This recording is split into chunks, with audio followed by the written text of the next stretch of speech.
তো নমস্কার সকলকে। আপনারা ইতিমধ্যে সকলে জেনে গিয়েছেন যে কৃষক বন্ধু প্রকল্পে আবারও নতুন করে ভেরিফিকেশন শুরু হয়েছে। তো এই ভেরিফিকেশন কোন কোন কৃষকদের করতে বলা হচ্ছে এবং এই ভেরিফিকেশন করতে কি কি ডকুমেন্ট লাগবে, কোথায় গিয়ে আপনি ভেরিফিকেশন করবেন, এবং আপনারা সকলেই জানেন যে কৃষক বন্ধু প্রকল্প কিন্তু বন্ধ হয়ে যাওয়ার কথা মাঝখানে উঠেছিল, কিন্তু আবারও এই নতুন করে ভেরিফিকেশন শুরু হচ্ছে, অর্থাৎ কৃষক বন্ধু প্রকল্প আর বন্ধ হচ্ছে না। আপনারা আবারও কিন্তু কৃষক বন্ধু প্রকল্পের টাকা পাবেন, কিন্তু তার আগে এই যে কৃষক বন্ধু প্রকল্পের ভেরিফিকেশন শুরু হয়েছে, কেননা যারা যোগ্য কৃষক তারাই এই কৃষক বন্ধু প্রকল্পের টাকা পাবেন ভেরিফিকেশন করলে, এবং যদি না আপনি ভেরিফিকেশন করেন সেক্ষেত্রে টাকা পাবেন না। তো কিভাবে ভেরিফিকেশন করবেন, ফর্ম কিভাবে পূরণ করবেন, ফর্ম কোথায় পাবেন, কবে থেকে ভেরিফিকেশন চালু হবে, সমস্ত বিষয়টা আজকের এই ভিডিওতে ডিটেলসে শেয়ার করব আপনাদের সাথে। তাই ভিডিওটি খুবই গুরুত্বপূর্ণ হতে চলেছে, অবশ্যই শুরু থেকে শেষ পর্যন্ত দেখবেন। তো চলুন কিভাবে ফর্মটি পূরণ করবেন, কিভাবে ভেরিফিকেশন করবেন, তো পুরো ডিটেলসে আমরা দেখি। ফর্মটা আপনারা দেখতে পাচ্ছেন, এই ফর্মটাই আপনাকে ভেরিফিকেশনের জন্য নতুন করে ফিল আপ করে জমা করতে হবে। তো এখানে প্রথমে রয়েছে কৃষক বন্ধুর আইডি নম্বর। এই আইডি নম্বরটি আপনাদের এখানে বসাতে হবে না, কারণ এখন ওয়েবসাইট বন্ধ রয়েছে, সেক্ষেত্রে আপনি আইডি নাম্বার পাবেন না। তো এই জায়গাটি আপনি এমটি রেখে দেবেন। তার পরবর্তীতে রয়েছে কৃত্রিম নম্বর বা সিরিয়াল নাম্বার, এখানে সিরিয়াল নাম্বারটি বসাবেন। এবং ডান সাইডে আপনারা দেখতে পাচ্ছেন যাচাই করতে যদি সঠিক হয় তবে যাচাইকরণীয় কর্তৃপক্ষ চিহ্নিত প্রদান করবেন, রাইট অথবা ভুল চিহ্ন এখানে প্রমাণ করবেন। কোথায়? এই জায়গাটি আপনাদেরকে কিন্তু ফিল আপ করতে হবে না। এটি আপনি যে এখানে সমস্ত যে ফিল আপ করেছেন নথিগুলো বা সঠিক তথ্য দিয়ে, এটা যদি সঠিক হয় সেক্ষেত্রে যে আধিকারিক রয়েছে তিনি টিক চিহ্ন অথবা ভুল চিহ্ন এখানে ফিল আপ করবেন। তো ফর্মটা আপনারা কিভাবে ফিল আপ করবেন? তো এখানে প্রথমে রয়েছে দেখতে পাচ্ছেন সুবিধাভোগীর নাম। তো যিনি কৃষক বন্ধু প্রকল্পে টাকা পেতেন বা আবেদন করছেন তার নামটি এখানে বসাবেন। এবং নাম কোথা থেকে আপনি বসাবেন?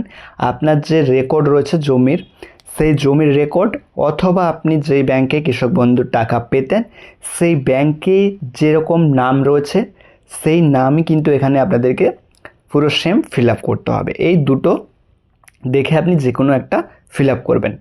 এর পরবর্তীতে রয়েছে অভিভাবকের নাম, অর্থাৎ যিনি আবেদন করছেন তার অভিভাবকের নাম এখানে লিখতে বলা হয়েছে। অর্থাৎ যদি এখানে পুরুষ আবেদন করেন সেই ক্ষেত্রে এখানে পিতা রয়েছে, স্বামী রয়েছে, স্ত্রী রয়েছে। যিনি আবেদন করছেন কৃষক বন্ধু প্রকল্পে তিনি যদি ছেলে হয়ে থাকেন সেক্ষেত্রে এখানে পিতাতে রাইট চিহ্ন দিয়ে এখানে পিতার নামটি লিখে দেবেন। এবং যদি মহিলা আবেদন করে থাকেন সেক্ষেত্রে এখানে স্বামীর নাম দিয়ে এখানে স্বামীর নামটি লিখতে হবে। এবং 3 নম্বরে রয়েছে ঠিকানা। আপনি এখানে ঠিকানাটা বসাবেন, আপনার জেলা, ব্লক এবং পঞ্চায়েতের নামটা এখানে বসাবেন সঠিকভাবে। এবং এখানে মৌজা বা গ্রামের নামটি এখানে আপনি লিখে দেবেন। তো এখানে ফিল আপ হয়ে গেল 1 নম্বর। এবং 2য় নম্বরে রয়েছে দেখতে পাচ্ছেন ব্যাংকের বিবরণ। যেই ব্যাংকে আপনি টাকা নেবেন বা পেতেন সেই ব্যাংকের বিবরণ এখানে ফিল আপ করতে বলা হয়েছে আবার নতুন করে। অর্থাৎ এখানে ব্যাংকের নাম প্রথমে লিখতে বলা হয়েছে, যেই ব্যাংকে আপনি টাকা পাচ্ছিলেন বা পেতেন সেই ব্যাংকের নামটা এখানে বসাবেন। এফসি কোড এখানে আপনি ব্যাংকের বইতে সমস্ত ডিটেলস পেয়ে যাবেন। এবং তারপরে অ্যাকাউন্ট নম্বরটি বসাবেন এবং আধার সংযুক্ত মোবাইল নম্বর, আর যেই মোবাইল নাম্বারটি লিঙ্ক রয়েছে সেই মোবাইল নাম্বারটি এখানে বসাবেন। পরবর্তীতে আধার নাম্বারটি এখানে বসাবেন এবং এপিক নম্বর অর্থাৎ ভোটার কার্ডের নাম্বারটি এখানে বসাবেন। এসএসডিডি তালিকাভুক্ত কিনা, অর্থাৎ এই যে এসআরআই যে ফাইনাল লিস্টের নাম আপনার যদি না থেকে থাকে সেক্ষেত্রে এখানে ফিল আপ যদি করেন আপনি কিন্তু আর টাকা পাবেন না। সেক্ষেত্রে আপনি এটা দেখে লিখবেন আপনার অবশ্যই নাম রয়েছে, সেক্ষেত্রে এটা ফিল আপ করার কোনো দরকার নেই। এবং পিএম কিষানের সুবিধাভোগী কিনা, অর্থাৎ আপনি পিএম কিষান পেতেন বা পাচ্ছেন সেটা কিন্তু এখানে বলা হয়েছে। আপনি যদি পেয়ে থাকতেন বা পাচ্ছেন সেক্ষেত্রে এখানে আপনি লিখবেন, এবং যদি না পেয়ে থাকেন সেক্ষেত্রে না লিখে দেবেন। এবং তার পরবর্তীতে রয়েছে এখানে 10 নম্বরে প্রধান পেশা কী, আপনার পেশা কী, অর্থাৎ এখানে কৃষক, কেন্দ্রীয় সরকার, রাজ্য সরকার এখানে সমস্ত রয়েছে, আপনি যেটা সেটা এখানে ফিল আপ করে দেবেন। অর্থাৎ আপনি কৃষক যদি হয়ে থাকেন সেক্ষেত্রে কৃষক এখানে ফিল আপ করবেন, এখানে যেটি হয়ে থাকেন আপনি এখানে ফিল আপ করে দেবেন। এবং তার পরবর্তীতে রয়েছে এখানে জমির বিবরণ, অর্থাৎ এখানে জমির বিবরণ ফিল আপ করতে বলা হয়েছে। আপনার ল্যান্ড হোল্ডিং ডিটেলস এখানে ফিল আপ করবেন। তার পরবর্তীতে রয়েছে জেএল নাম্বার, আপনি কিন্তু ওই রেকর্ডে বা খতিয়ানে পেয়ে যাবেন জেএল নাম্বার, খতিয়ান নাম্বার এখানে দেবেন, দাগ নম্বর এবং জমির পরিমাণ কত একর আপনার জমি রয়েছে সেটি এখানে দেবেন। তার পরবর্তীতে রয়েছে খতিয়ানের তারিখ, অর্থাৎ আপনার যে তারিখ যদি নতুন হয়ে থাকে সেক্ষেত্রে এখানে তারিখটি আপনার ওই খতিয়ান বা আরওআরে থাকবে, সেক্ষেত্রে ওপরের তারিখটা দেখে আপনি এখানে তারিখটা ফিল আপ করবেন। জমি দখলের ধরন, অর্থাৎ আপনি জমিটি কিনেছেন কিনা বা এখানে আপনি জমিটি কার ব্যবহার করছেন বা জমিটি আপনি কোথা থেকে পেয়েছেন এটাই মূল এখানে বলা হয়েছে। আপনি যদি নিজস্ব জমি হয় সেক্ষেত্রে ক্রয় লিখে দেবেন এবং উত্তরাধিকারী সূত্রে আপনি জমিটা পেয়েছেন সেটি যদি পেয়ে থাকেন আপনি এখানে করবেন। এবং তারপর এখানে আপনি আয়কর প্রদানকারী কিনা, আপনি যদি ইনকাম ট্যাক্স পে করেন সেক্ষেত্রে এখানে হ্যাঁ লিখবেন এবং যদি না করে থাকেন সেক্ষেত্রে এখানে না লিখে দেবেন। তো বোঝা গেল এটা। এর পরবর্তীতে যে ক্ষয়তে রয়েছে স্বামী স্ত্রীর বিবরণ, অর্থাৎ এখানে স্বামী স্ত্রীর বিবরণের কথা বলা হয়েছে। এখানে স্বামী স্ত্রী নাম বলা হয়েছে, অর্থাৎ আপনি যে এখানে সুবিধাভোগীর নাম লিখেছেন অর্থাৎ কৃষক বন্ধুর প্রকল্পের যিনি আবেদন করছেন তিনি যদি পুরুষ হয়ে থাকেন সেক্ষেত্রে এখানে আপনাদেরকে এখানে স্ত্রীর নামের জায়গায় টিক করে এখানে স্ত্রীর নামটি বসাবেন। অর্থাৎ আপনি যদি প্রথমে সুবিধাভোগীর ক্ষেত্রে মহিলা আবেদন করে থাকেন সেক্ষেত্রে এখানে স্বামীর নামে টিক করে স্বামীর নামটি বসাবেন, এবং যদি পুরুষ আবেদন করেন সেক্ষেত্রে এখানে আপনি পুরুষ আবেদন করছেন এবং এখানে স্ত্রীর নামটি লিখতে বলা হচ্ছে। এবং ব্যাংকের বিবরণ, এই ব্যাংকের বিবরণটি আপনি স্ত্রীর দিতে হবে, অর্থাৎ যেভাবে আপনি আপনার ব্যাংকটা ফিল আপ করেছিলেন ওখানে সেমভাবে এখানে ব্যাংকের বিবরণটা ফিল আপ করতে বলা হয়েছে।